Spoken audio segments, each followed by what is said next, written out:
Welcome back to Gloved Up Garage. Well, there's another project here, and we'll go over what that is in a second.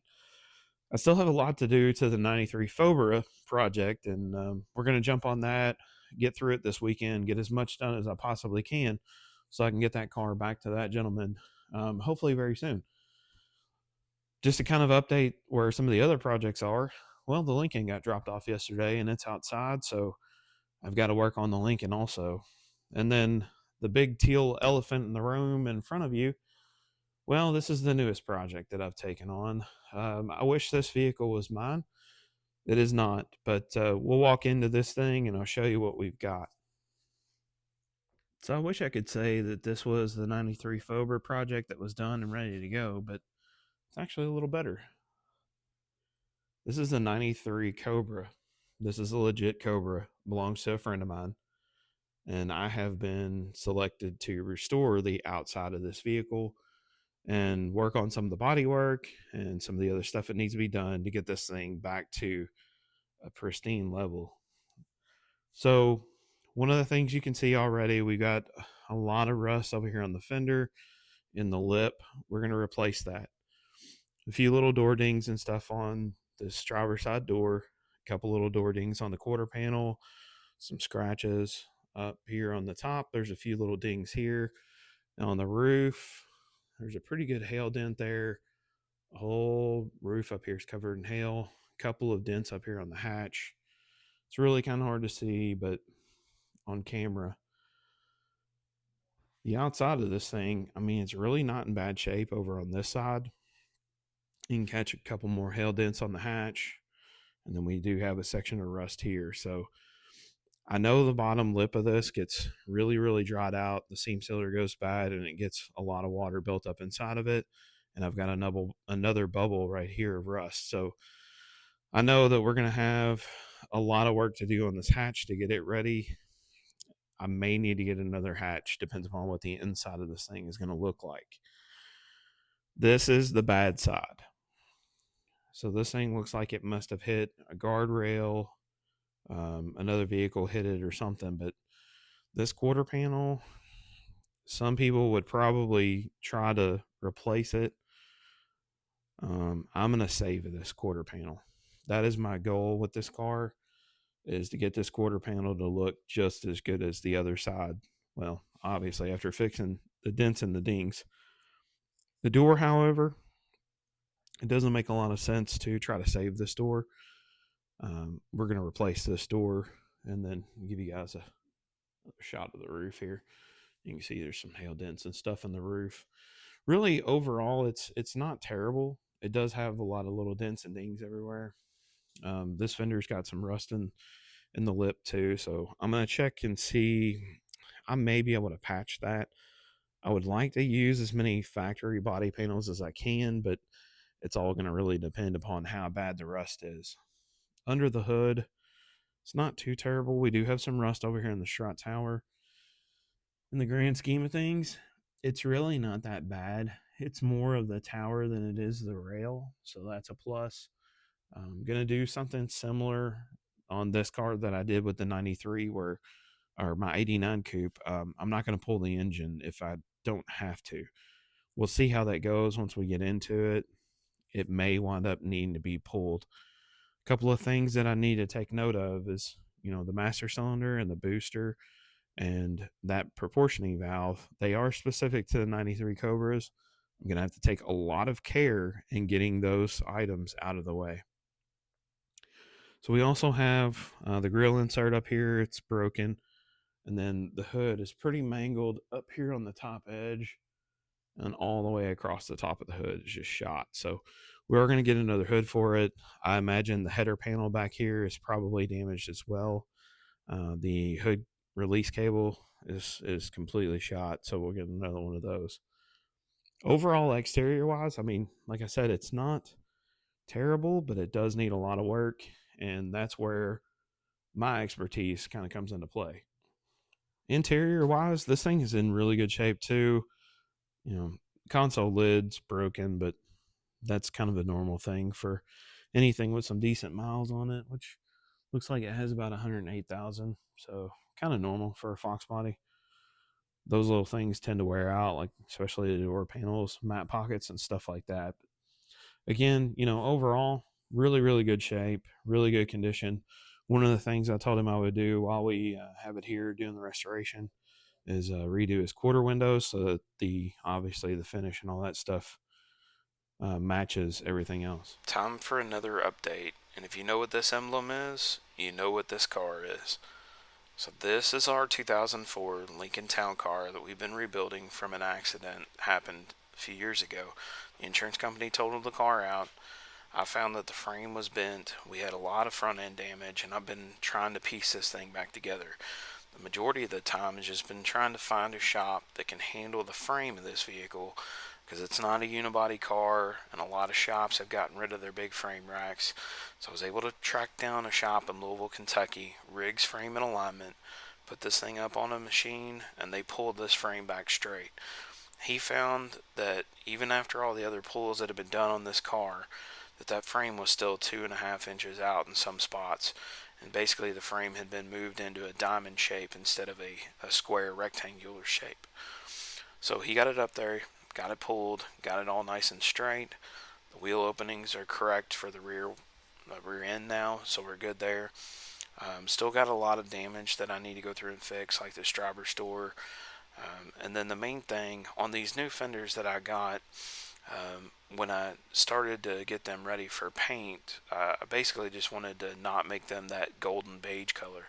So I shot them a very bright white, and you can see the difference over here on the firewall where this fender meets the firewall, and that the old paint, the original paint's more yellow than the bright white that I put on the fender. So I've got to pull this all back apart, paint the fenders, the core support, the header panel, all the stuff that you'll see when the hood's open, and I'll even have to paint the hood hinges and the bottom of the hood and all that stuff.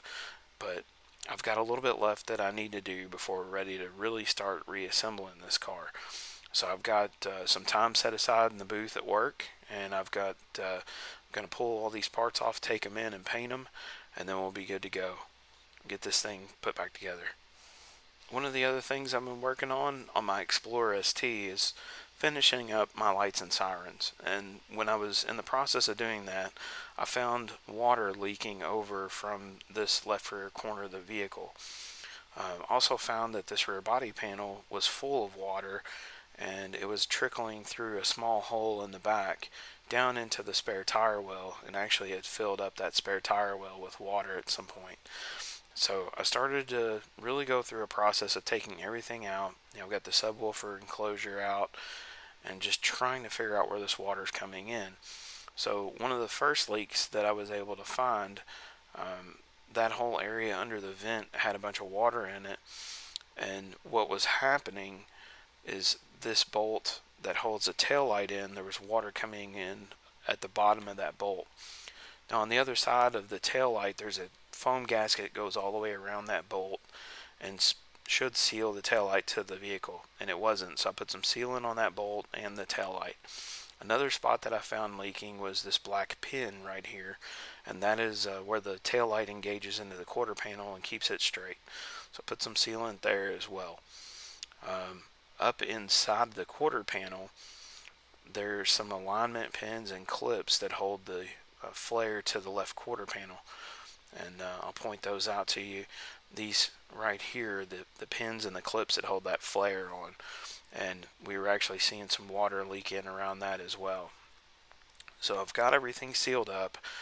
They all have foam gaskets that are starting to dry out, just I guess from the age of the car or the cold snap that we've had. But this is the siren controller that I was working on. I had all this wired up and ready to go, and I found out that I've got an issue with it, and I had to send it back to Wayland and have them take a look at it. So I'm going to have to take a pretty good pause on this video. I've got everything tore apart back here, as you can see. What happened is I got the core, all the wiring was installed, everything was ready to go. Hit a button on the controller, and I had no siren tones. About half of the lights would work. Everything was very, very slow to respond. And I went through a process with Wayland's tech support, and there's a little SD card inside of the core. You pull it out, you format it, you put it back in. That didn't change anything. I put a different SD card in, did the same thing, had the same result. So unfortunately, that core is just bad. I don't know what happened to it before I bought it, but hey, these things happen when you're dealing with electrical components sometimes. Nobody's perfect these days, unfortunately. So that's on its way back, and we'll jump back on that once I get the core returned and reinstalled and everything tucked away. So just don't mind all this mess over here, because the second problem that I ran into while I was doing this is I found a water leak at the rear of the vehicle here. This rear body panel is hollow, and it had standing water inside of it that was dripping down into the spare tire well. And one of the leaks was from the taillight bolt right here. Ford, in their infinite wisdom, designed this to be plastic, and I don't know if you're supposed to push in and turn, but it's an 11 millimeter head, and it usually unbolts. Well, I sealed up the tail light where it was leaking through the body here. There's an alignment pin over there in the quarter panel that you can't see behind this brace that was leaking. So I put a little bit of sealant on those, put it back together, and what do you know, this snapped off going back in. So I've got a screw in there with a washer, and it's sealed up. It's not perfect, but hey, it works. The other leak that I found while I was doing all this, actually two of them up inside the quarter panel. One of them is the fuel pocket is leaking at the bottom where it meets that arch up there, right about here. So I've got to figure out why that's leaking, because it doesn't really have a drain system in the pocket. There's nothing on the backside. This is a drain coming from the sunroof. It's not leaking. And then each of these holes that you can see daylight through, well, that's where the wheel arch for the quarter panel trim snaps through the body. And I'm going to go through and put some sealant on that and put it back together and see what happens there. But it had a pretty significant water leak back here.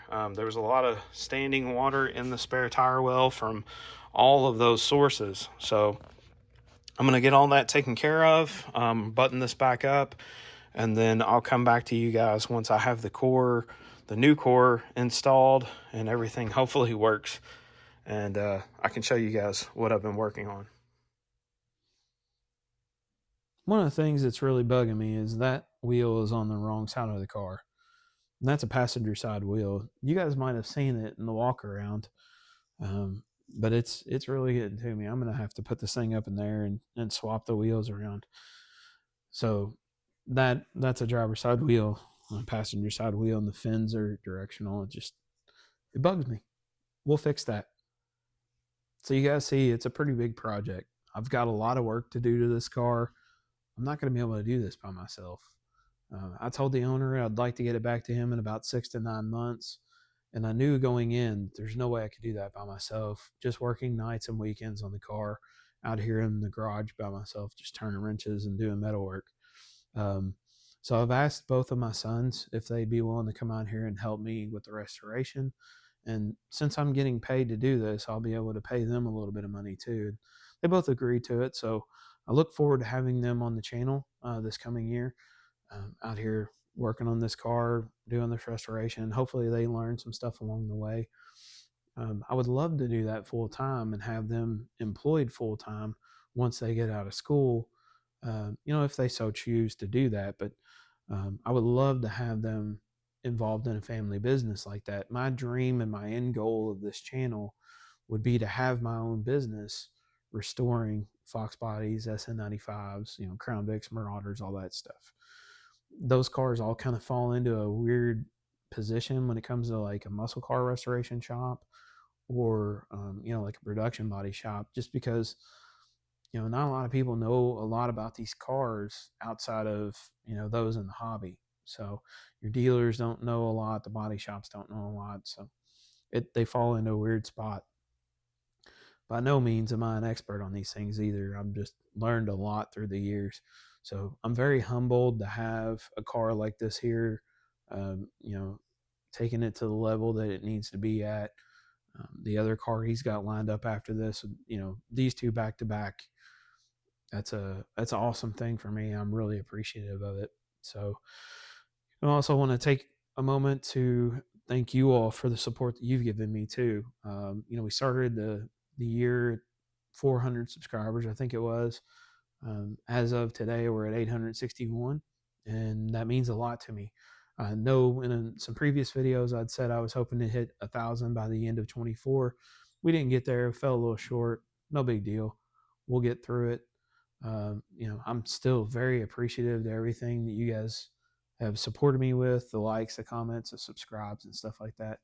Really means the world to me. So we'll keep pushing. We'll get past that 1,000, and hopefully between the restorations and the content, I'll get to the point where I can do this full time one day. It'd be awesome if it was next year in 2025, but we'll see what the future holds. See what happens. So, again, thank you all so much for your support. Thanks for the likes, the comments. I hope you all have a Merry Christmas and a Happy New Year, Happy Holidays, and remember to stay gloved up.